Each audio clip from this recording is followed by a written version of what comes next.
मुंबईतल्या वडाळ्यामध्ये सुद्धा तुफान पाऊस झाला, त्यामुळे अनेक ठिकाणी पाणी साचल्याचं पाहायला मिळते।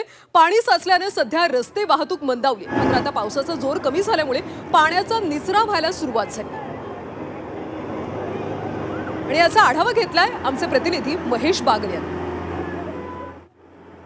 मुंबईपासून सकाळपासून पडणाऱ्या पावसाचा परिणाम मुंबईच्या जनजीवनावर झालेला होता। मुंबईची लाईफलाईन मानल्या जाणाऱ्या लोकल रेल्वे पासून घेत रस्त्यावरच्या वाहतुकीवर सुद्धा या पावसाचा मोठा परिणाम दिसून आलेला होता, त्यामुळे रस्त्यावरची वाहतूक खोळंबलेली होती।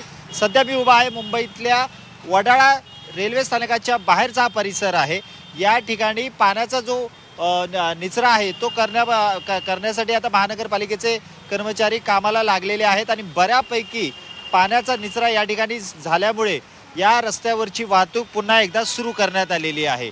पावसाचा जोर हा काही तास चांगलाच होता, मात्र आता काही वेळापासून पावसाचा जोर हा ओसरलेला आहे, त्यामुळे पाण्याचा निचरा होण्यास मदत सुद्धा होत आहे।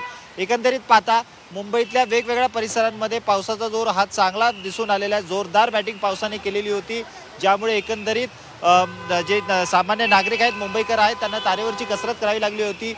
जे चाकरमानी आपल्या कार्यालयात निघालेले होते त्यांना लेटमार्क लागलेला होता। मात्र आता जसा वेळ वाढत चाललेला आहे तशी तशी परिस्थिती काही अंशी का होईना पण बदलत चालल्याचं आपल्याला पाहायला मिळत आहे। वडाळा रेल्वे स्थानकाच्या बाहेरचा हे दृश्य आहे। या ठिकाणी गुडघ्याच्या वर पाणी साचलेलं होतं, मात्र हळूहळू पावसाचा जोर कमी होत चालल्यामुळे पाण्याचा निचरा सुद्धा कमी होत चाललेला आहे, त्यामुळे या रस्त्यावरची वाहतूक ही पुन्हा एकदा सुरू करण्यात आलेली आहे। कॅमेरामॅन प्रकाश चव्हाण सह मी महेश बागल, झी मीडिया।